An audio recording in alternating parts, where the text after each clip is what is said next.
Imagine that every decision, every step you take, can be decisive for people's lives.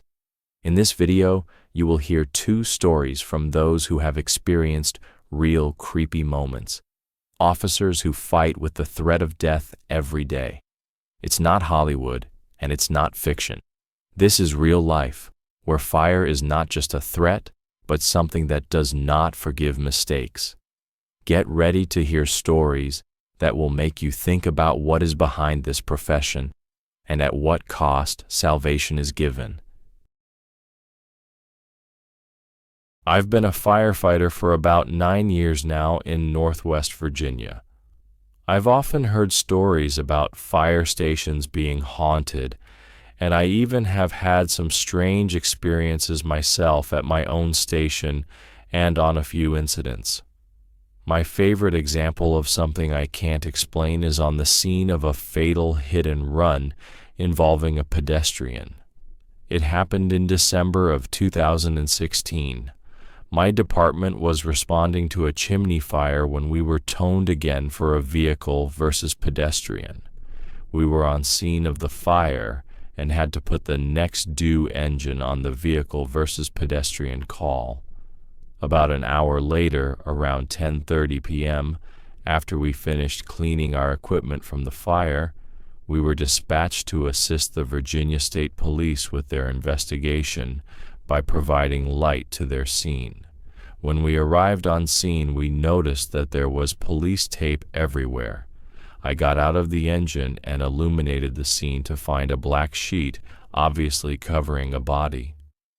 There were 11 police officers walking around, some behind the tape talking to potential witnesses, and others walking around inside the tape gathering items to start their investigation.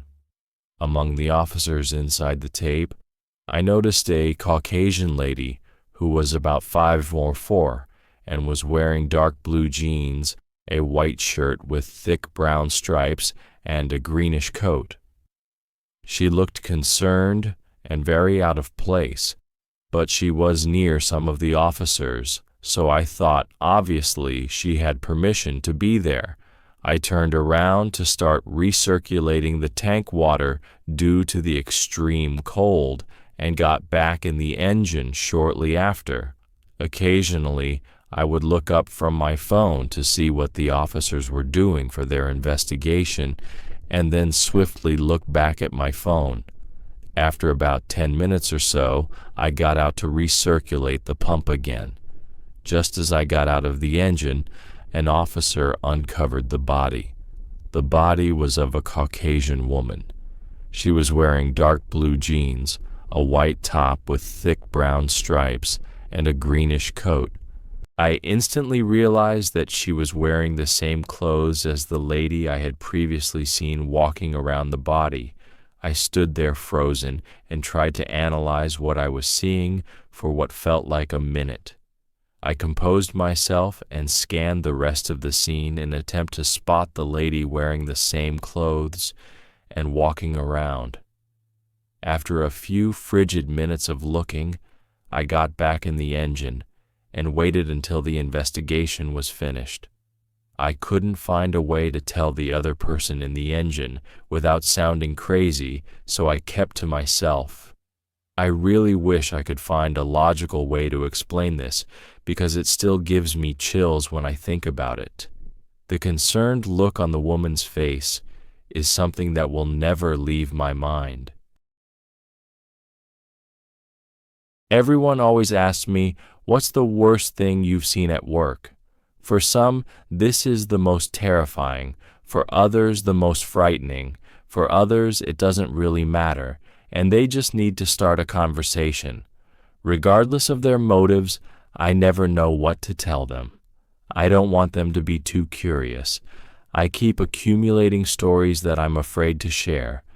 I work as a firefighter in a small suburb outside of a major city. There are no highways, rivers, or railroad tracks in this area. These are mostly residential streets, forests, and commercial facilities. I work in what essentially corresponds to your typical township, borough, municipality, village, or any other term that is used in your part of the country.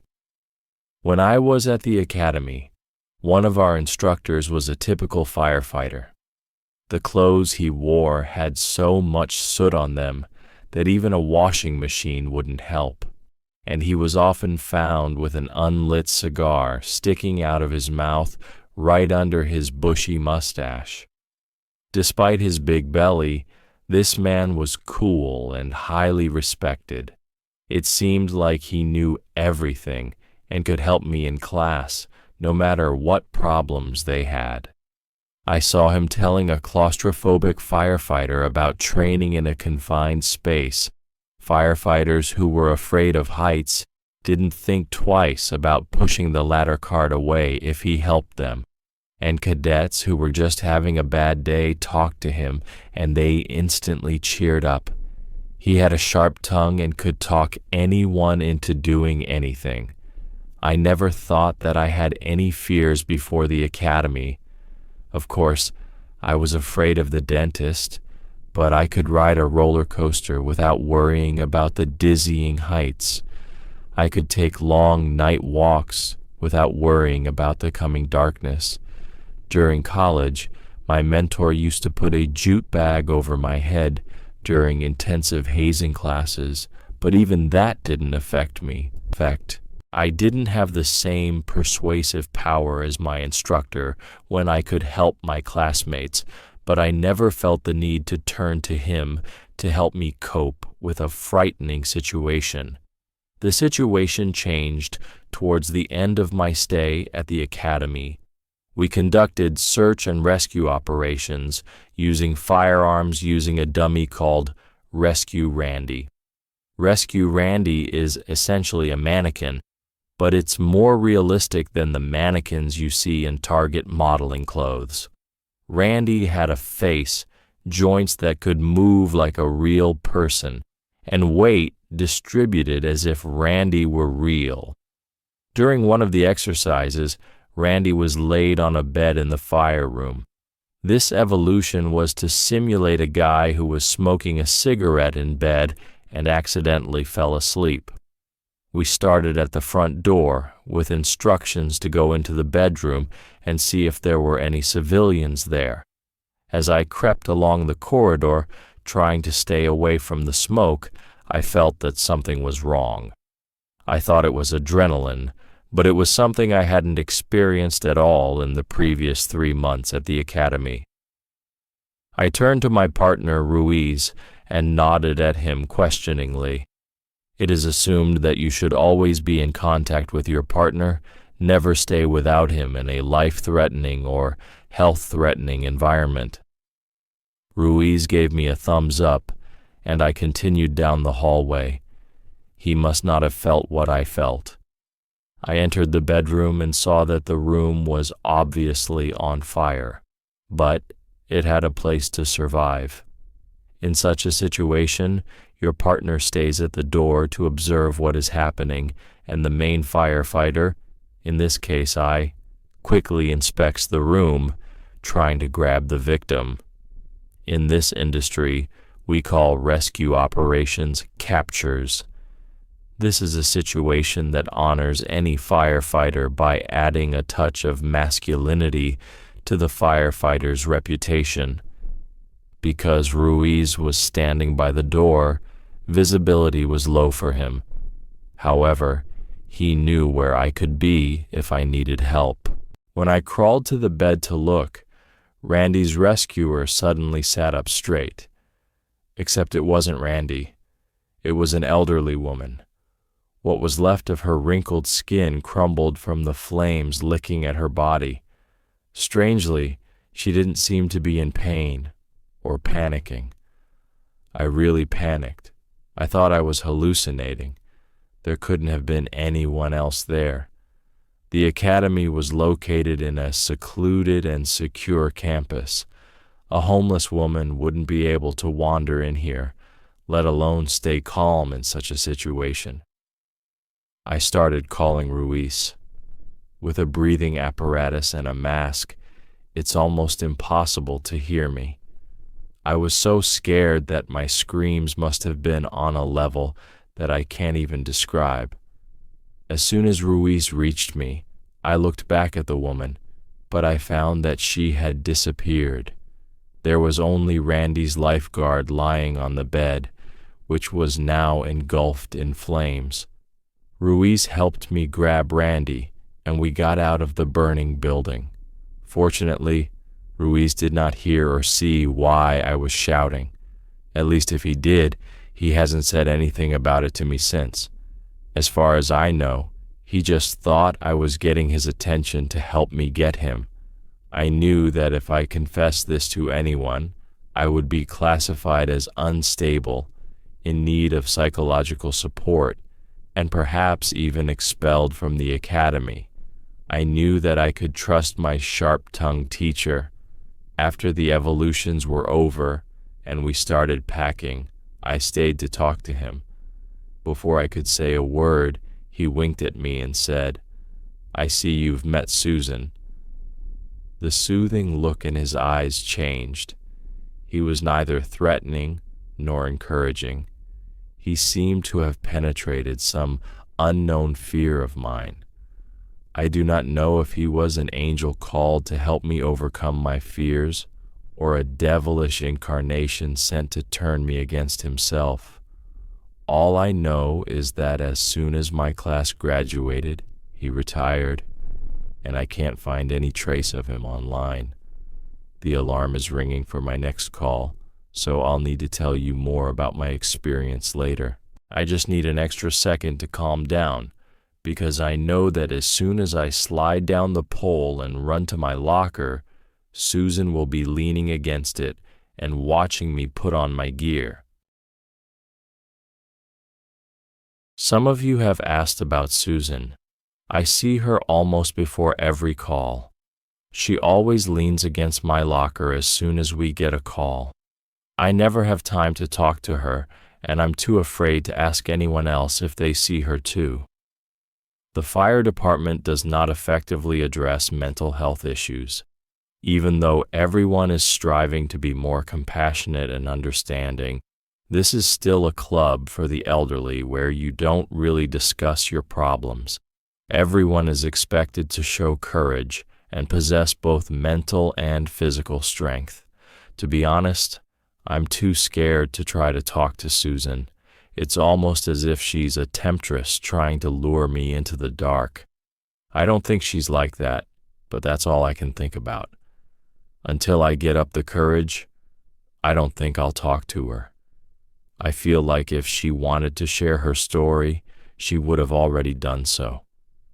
Some of you have also asked me to try to gather more information about my teacher. I made an attempt to do this after graduating from the academy, but I swear never to make such attempts again. I said I couldn't find any trace of him on the internet. That's true. What I forgot to mention is that I once saw him on a call. It was at the beginning of my career. I was still on probation and was riding in 4th place in the locomotive. My job was to lift the hydrant. The engine would stop at the hydrant, and I would remove a 5-inch large diameter hose from the back of the engine and wrap it around the hydrant. Once the engine has traveled enough distance to remove the first clutch, I will deploy the hydrant and connect the LDH to the hydrant itself.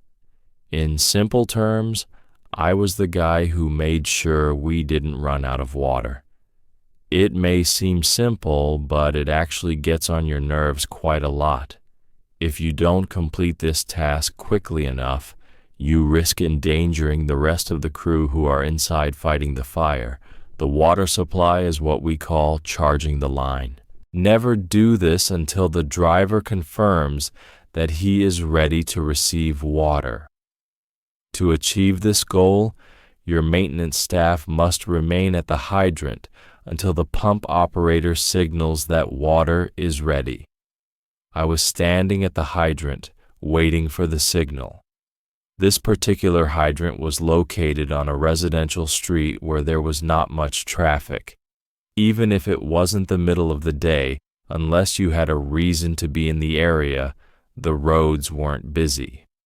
While looking around the neighborhood and checking for any potential problems, I noticed that someone was standing in the park about 300 yards away from me, not far from the edge of the forest.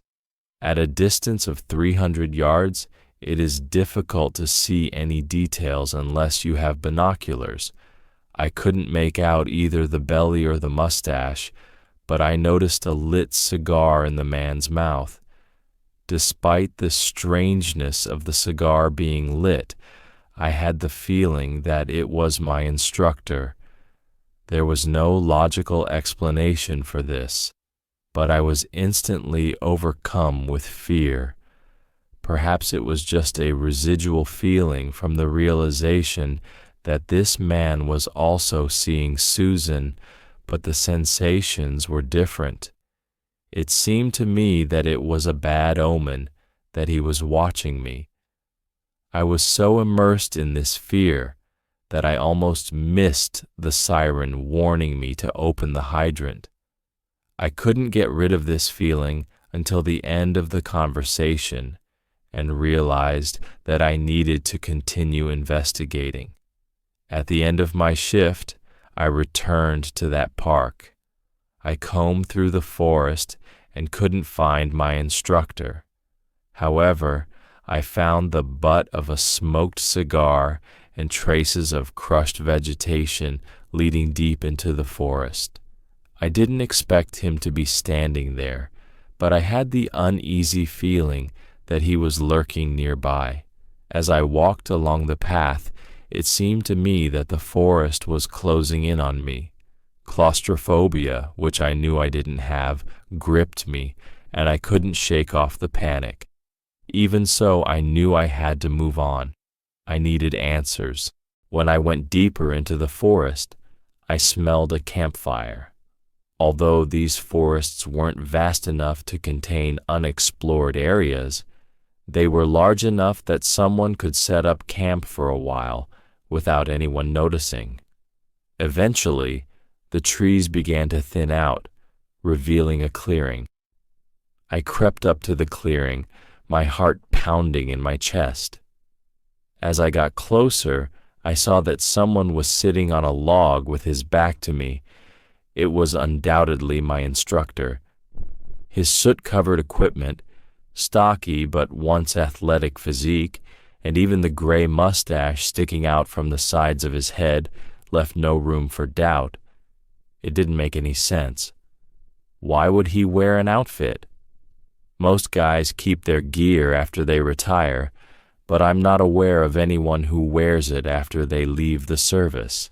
My inner urge was to imitate a cat, sneak up on it and pounce on it. I have no idea where this thought came from, but it was the only course of action that came to my mind. Making my way to the clearing, I kept my eyes on the ground so as not to break a branch and twist my ankle, falling into a hole. Any sound would undoubtedly have scared him off, and I wasn't sure if I was dealing with a madman or just an elderly hermit. When I looked down, something bumped into me. I was knocked down, and all hope of silence collapsed. When I came to my senses, a black spot flashed in front of me. I realized it wasn't a bear, since we were far away from it. Although bears sometimes wandered into suburban areas, they were rarely seen, and I've always heard the saying that bears are more afraid of humans than we are of them. Instead of a bear's growl, I heard a growl, a deep, guttural growl that could only come from something enraged. I heard my instructor give a command, and the growling stopped instantly. I looked up and saw what I can only describe as a hellhound. I know that there are religious and folklore legends about different types of hellhounds, but I had no desire to find out who it was. I jumped to my feet and ran back through the woods, fleeing the clearing. I do not know why I ran. I knew that whoever this beast was, it could run away from me. It was probably out of sheer fright, and I had a fight or flight reaction. I usually didn't run away, but in the presence of the instructor, I panicked again. I managed to return home. For some reason, the beast didn't chase after me. I ran to my front door and saw giant paw prints on the glass from the inside. Working as a firefighter, you will definitely see people dead, dying, have been dead for a while. You will see people shit and vomit and piss. You will see this all 1,000 times before you see a decent raging boner bringing structure fire. So, if you want in for the fires, you will need to change your expectations. That's really the bad things. It's possible you will see life-changing, traumatic things you need to be ready for. You might get used to it, but it really never gets as easy as we wish it would. But you eventually learn to cope in a healthy manner and mostly get used to what you see. But if you think you've seen it all, you haven't. Like 1 week into my first ride-alongs, I saw a shotgun suicide, very gnarly stuff. I know I'll see it again eventually. Do I want to see it? No. Do I want to see a fire instead? Yes. Will I? Probably not as frequently. But we in this job to save lives, and it just so happens that nowadays that means medical shit more than fire usually. You need to really be passionate about this, or you'll get drained really quickly and regret it. Do ride-alongs for a while to see if you'd like it. Maybe start volunteering a bit if you are financially able. Get a good taste before you dive into it.